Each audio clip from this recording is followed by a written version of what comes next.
Halo Sobat iDuit, apa kabar?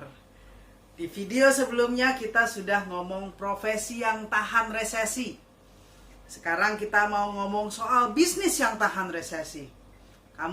Kita mau tahu bisnis apa sih yang bisa membuat kita melampaui masa-masa ini dan tetap punya potensi di masa depan.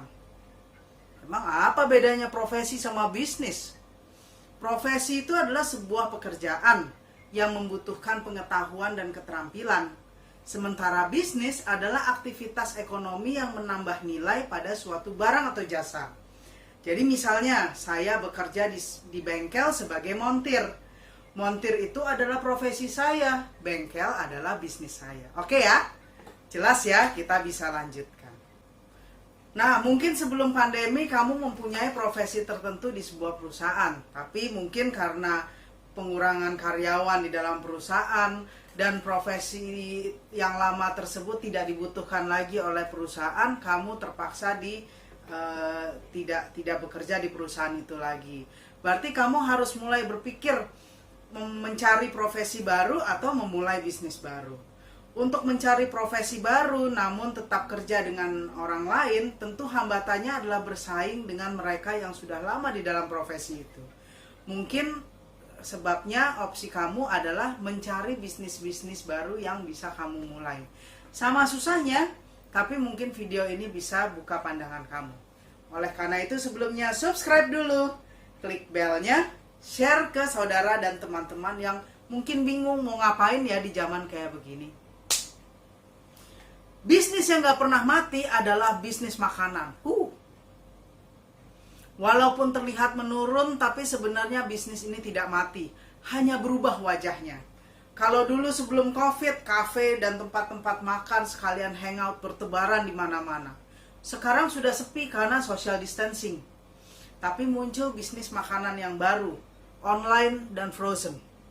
Makin banyak orang melihat bahwa makanan yang tinggal dipanasin adalah opsi yang lebih aman, karena proses pemanasan terakhir ada di dalam kendali mereka.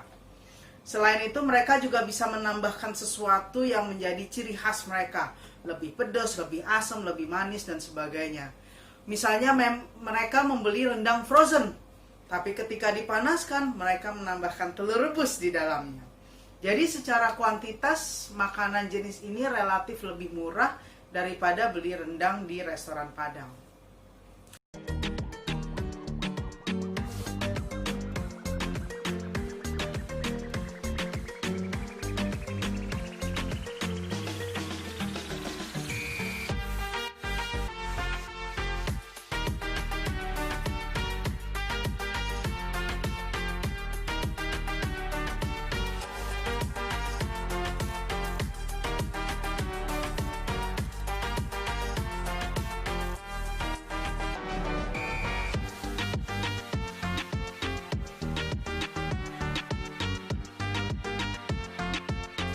Bisnis lain yang tidak pernah mati adalah pendidikan. Seperti disebut pada video sebelumnya, masyarakat akan makin sadar bahwa pendidikan itu penting.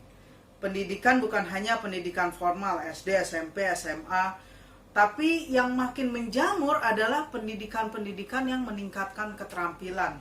Pendidikan-pendidikan yang menuju ke arah sertifikasi. Oh ya, bisnis pendidikan online juga akan makin banyak loh. Karena model pendidikan online ini, orang bisa tetap di rumah tapi tetap juga meningkatkan kompetensi mereka.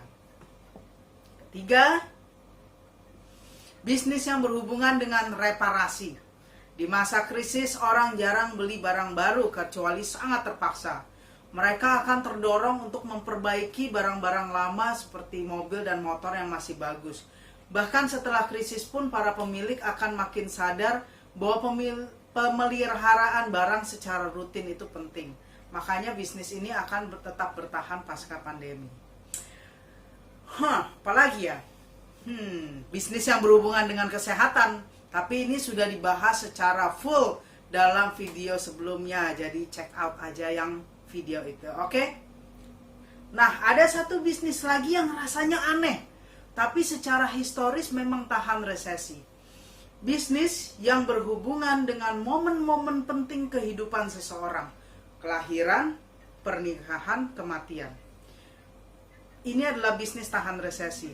Walaupun sempat tertunda, tentunya pernikahan tidak akan ditunda dalam waktu yang lama.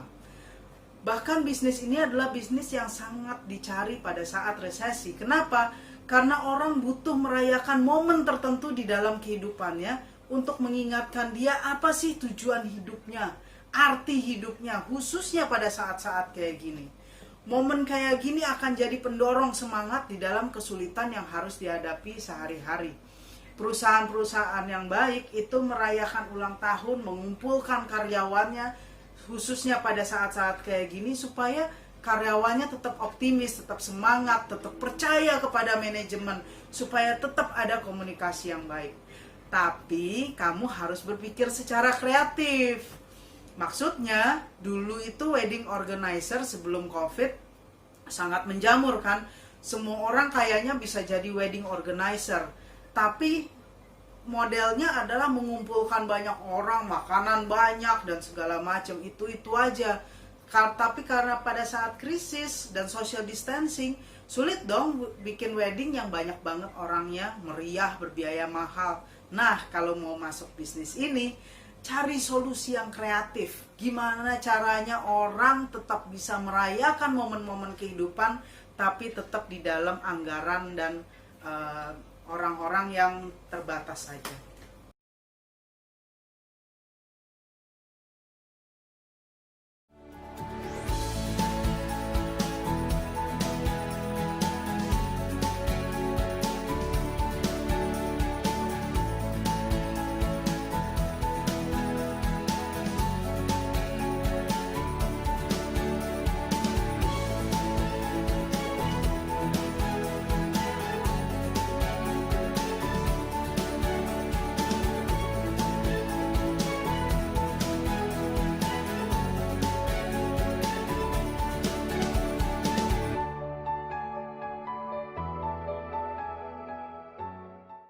Itu beberapa bisnis yang dapat kamu pertimbangkan untuk kamu masuki saat ini maupun nanti.